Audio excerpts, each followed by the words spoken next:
लुटेरी बीवी। नीता का परिवार उसकी शादी कराना चाहता है, पर नीता को अपने बॉयफ्रेंड से ही शादी करनी होती है, जिसके लिए परिवार तैयार नहीं होता। इन्हीं सब उलझनों के बीच नीता के पापा उसकी मर्जी के खिलाफ राघव और नीता की शादी करा देते हैं। शादी ਤਾਂ ਤੁਸੀਂ ਮੇਰੀ ਕਰਾ ਦਿੱਤਾ, ਹੁਣ मैं भी देख दिया ए परिवार खुश किवें रहंदा है। अपने गुस्से के चलते नीता शादी के अगले ही दिन से परिवार में सबको उल्टे जवाब देना, किसी की कोई बात ना सुनना और अपने मन मुताबिक रहना शुरू कर देती है, जिससे घर में सबको दिक्कत होती है, लेकिन नीता को कोई कुछ नहीं बोलता। एक दिन सास नीता के पास आती है। बहू, की गल तुसी किवें नाल या किसी गल से नाराज हो? तुहानू मेरी फिक्र करन दी कोई लोड़ नहीं, मैं ठीक हाँ। ऐसा बोल नीता वहां से चली जाती है, पर सास की बात उसके मन में रह जाती है। शादी के अगले दिन से ही मैं सब दे नाल किन्ना औखा बिहेव किता, फिर भी आप मेरे तो इन्ने प्यार नाल गल किवें कर सकदी आ। मां नू नफरत करनी नहीं आउंदी, ऐस करके वो सोचती आ कि एक ना एक दिन तुम्हारा गुस्सा भी खत्म हो जाऊगा।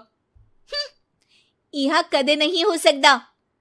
इससे पहले राघव कुछ बोलता, नीता का मोबाइल बजने लगता है, जिस पर राघव वहां से चला जाता है और नीता फोन पर बात करने लगती है। जिसके बाद अगले दिन से नीता की जैसे ही आत्मा बदल गई हो, वो बिना किसी के बोले घर के सारे काम कर देती है। उसकी ऐसी काया पलट देख राघव और उसकी माँ हैरान रह जाते हैं। बहू, तबियत शबियत ता ठीक सी? तबियत छड्डो मां, मैनू लगदा इसदा दिमाग हिल गया। तुसी दोनों की गल करी जांदे हो? मैं ठीक आ ते मेरा दिमाग भी।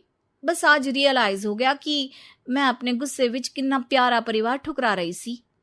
नीता की बात सुनकर सब बहुत खुश होते हैं और अब नीता सास की सेवा से लेकर पति की हर बात मानने लगती है, जिसकी वजह से कुछ ही समय में घर की सारी भाग दौड़ उसके हाथों में आ जाती है।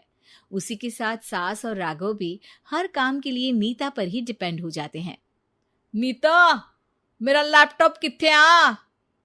बहू, मेरी दवाइयां। अब नीता अच्छी पत्नी और सर्वगुण संपन्न बहू बन गई होती है और इसी तरह विश्वास जीतते हुए एक दिन तिजोरी की चाबियां भी उसके हाथ में आ जाती है। ऐ हुई ना गल, हुन आएगा जिंदगी विच स्वाद। तिजोरी की चाबियां हाथ में आती ही नीता एक रात सास और पति के सोते ही सारे गहने और कैश लेकर घर छोड़ अपने बॉयफ्रेंड के पास चली जाती है। रवि, मैं आ गई, अब सानू कोई अलग नहीं कर सकता। ते वेख, मैं सारी ज्वेलरी ते कैश भी साथ ले आई। नीता की ये बात सुनकर रवि खुश हो जाता है और वो दोनों साथ रहने लगते हैं, जिसमें नीता पूरा समय काम करती है तो रवि उसके लाए पैसों पर ऐश करता रहता है। मैं तेरे तो प्यार कर दिया, ता करके ससुराल छड़ाई, और एक तू आ जो पैसों दे आगे कुछ भी नहीं देखदा। ओ महारानी, अपने काम तो काम रख, मेरे ते जुबान लड़ान दी जरूरत नहीं, वरना इस घर तो बाहर कर देना है। ऐ मेरा घरा, तेरा ससुराल नहीं, जीवे मन किया रहली, इथे रहन लाई, हाथ चला जुबान नहीं। रवि की बातें सुन नीता के सिर पर जैसे आसमान ही टूट जाता है। एक तेरे करके मैंने अपने मां पियो नाल उस भले चंगे ससुराल नु भी धोखा दिता, ते तू छड्ड परे, मेरी ही गलती आ। जे अखा उत्थे तेरे प्यार दा पर्दा डाल, उस दिन फोन ते तेरी गल्ला विच आ गई। जे नहीं आउंदी ता आज खुशी नाल उथे ही बैठी होनी सी। ए भाषण उन्ना दियो जिससे इसका फर्क पड़े, मेरे कॉल नौटंकी नहीं। रवि वहां से चला जाता है और नीता रोती पछताती वहीं बैठ जाती है। हाय रब्बा, ए मैं की कर दिता, उस घर विच भी वापस नहीं जा सकती। एक ता घर छोड़ा, नाल चोरी भी की, कोई मेहणु माफ नहीं करूंगा।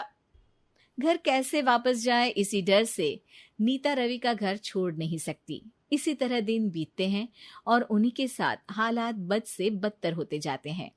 अब रवि पैसों और अपनी मनमानी के लिए नीता के साथ मारपीट भी शुरू कर देता है, जिससे परेशान होकर एक दिन नीता उसे छोड़ अपने ससुराल वापस आ जाती है। जिसे वहां देख राघव गुस्से से लाल हो जाता है। हुन इथे की लेना या हमारी जिंदगी के साथ घर ता तू पहले ही बर्बाद कर गई सी। जान दिया, मेरी गलती माफी लायक नहीं। मैं कमली सी उस ढोंगी नु सच्चा प्यार दे इस सच्चे प्यार नु बोझ समझती बैठी। मैनू माफ कर दो। जे मेरी नूर रानी समझ गई आ कि उस तो गलती हुई आ, फिर किस बात का रुसना मनाना। केड़ी नूर रानी? रानी बोलन जोगा इसने केड़े झंडे गाड़ दिए? मां याद कर, तेरे घर बिच चोरी कर बहू ते पत्नी सब रिश्ते तोड़ भाग गई सी। और फिर की मानता रहिया, गलती हो गई सी। एक गलती ता रब भी माफ कर देता ते तू और मैं ता सिर्फ इंसान ही आ। माफ कर दे, मैं बोल रही आ ये दोबारा कदी कोई गलती नहीं करेगी। इसदा नहीं ता मेरा ही भरोसा कर ले। ठीक आ, जिवे तुहानू ठीक लगे, पर इसे बोल दे मेरे कोलो कोई उम्मीद ना रखे। तुसी जीवे कहोगे। अब सास हर रोज राघव को मनाने की कोई ना कोई नई तिकड़म बताकर नीता को उसके पास भेजती रहती है, जिससे कुछ समय बाद नीता का पछतावा और कोशिशें देखकर राघव भी उसे माफ कर देता है।